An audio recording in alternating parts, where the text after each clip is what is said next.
We have new information in that breaking news story from Gaithersburg tonight, where a plane has crashed into a neighborhood. The National Transportation Safety Board and officials in Montgomery County held a news conference just a short time ago, and we learned a number of things. Here's what we know. 6 people died in this crash.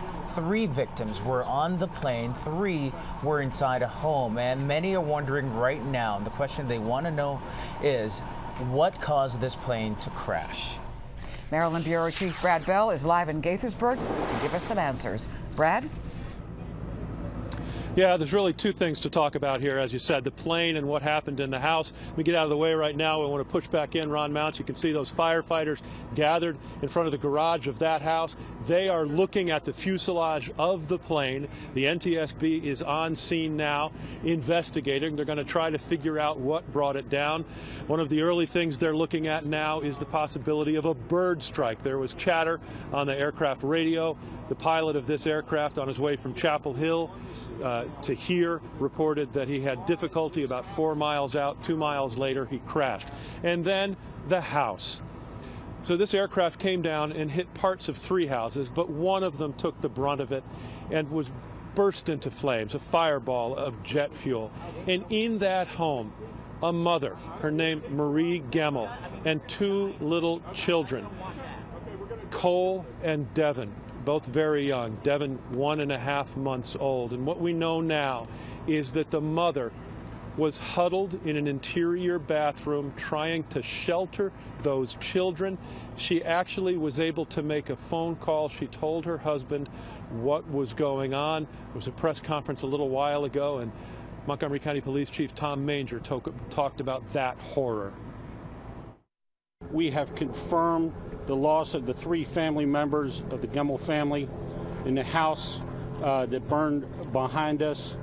This is a tragic loss for the Montgomery County community.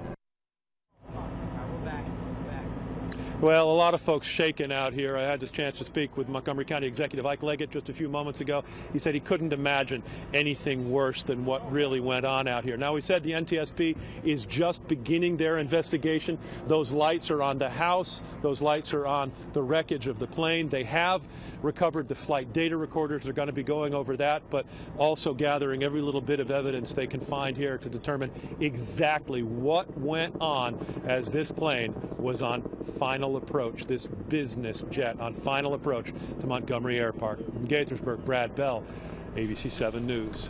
Well, thank you, Brad. Well, as you can imagine, this crash has devastated the neighborhood on Drop Forge Lane. As Brad told us, at least 1 home was destroyed by the crash and the fire that followed. Several more were damaged, and power was shut off for hours this afternoon. Tom Rousey continues our team coverage tonight. Tom, how is the community handling all of this tonight? Well, a lot of folks just shocked by this and very sad as well. I'm going to step out of the way. You saw Brad on the front side of the damage. This is the back of the most damaged home. In some ways it looks better from this angle, but in other ways it actually looks worse. That's where the mother and children were. And again, this neighborhood just reacting in shock and also sadness tonight. I saw it make a banking left kind of roll and a dive down into the neighborhood. I saw the smoke come up from behind the tree. And I heard kind of like an explosion type noise and the thump, and then our house shook. It sounded like 2 large explosions. There was a smaller and then a larger one. Colin Hurley lives across Snoffer School Road from where the jet crashed. He shot these images moments later. At first, the fire in the home investigators believe was hit by a wing full of jet fuel isn't too bad. You can see it's much more intense now. Things quickly grew far worse. A number of folks tried desperately to save the mother and 2 young kids inside the hardest hit home, but they couldn't. It's like it was a wall of heat. There's no way in hell that we could get in there or even do anything remotely. Neighbors say when you live so close to an airport, you get to the point where you routinely ignore planes overhead. But in the back of their minds, they've always feared this. You know, I don't know what the hell I would do if this was me. It's sad. The whole thing is sad. And again, you saw all the fire crews on Brad's side of the house in the front. This is the back of the neighborhood. This is Snoffer School Road, and still a lot of fire trucks, also an ambulance behind me. This road has been shut down for many hours now. Some of the crews just starting to wrap up on this end, but there's still a lot to do on the other end, and this will be a scene throughout the night and with the NTSB into the days to come. Live tonight in Gaithersburg, I'm Tom Rousey, ABC 7 News. And Tom, there remain so many questions tonight, and the ABC 7 I team has been digging, trying to get some information. Okay, so since the plane crash, including who was piloting that plane and the background of that pilot. Our ABC 7 I team reporter Josie Sturman is live in the newsroom tonight with what she's learning. Josie.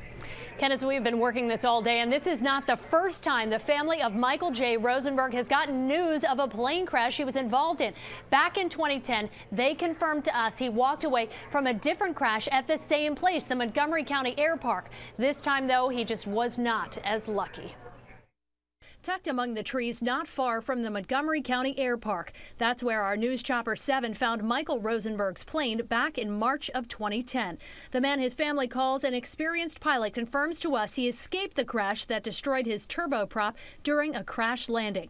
The outcome would not be the same this time for Rosenberg, who federal records show has an active FAA license and was medically cleared to fly earlier this year. His family confirms he is the owner of the plane that went down today in Gaithersburg and one of its casualties. Part of what we're doing is changing that economic model. A video from Health Decisions shows Rosenberg in the role that challenged him on the ground. He was the CEO of the North Carolina-based consulting firm, which was widely praised for its innovations. His family says he lived both near its home base and in Florida, and officials confirm he was headed to the D.C. area where his family lives.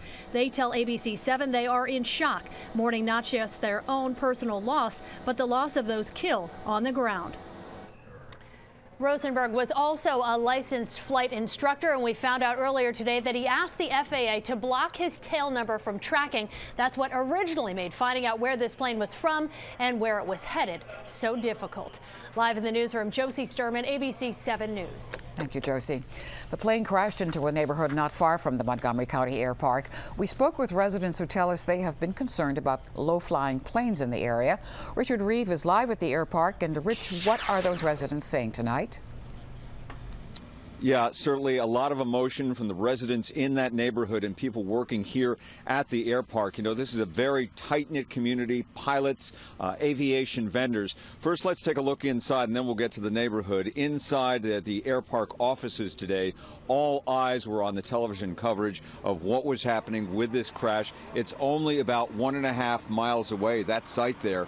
You know, aviation experts say that Phenom 100 is an extremely reliable aircraft. That's why there was so much shock about all of this.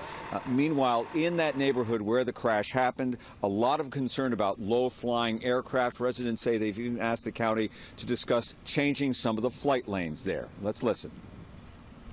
This has been a fear that the planes coming into and out of the air park, that one day we would have an accident like this. And we've tried to talk about maybe readjusting flight patterns and to no avail. And so here we stand today. Now, we did reach out to the county. We have not heard back from them. Meanwhile, we should tell you the NTSB says its record showed 29 air accidents here at this facility since 1983. 3 of them were fatal, involving 6 people killed. A very difficult day here. Live in Gaithersburg, Richard Reeve, ABC 7 News.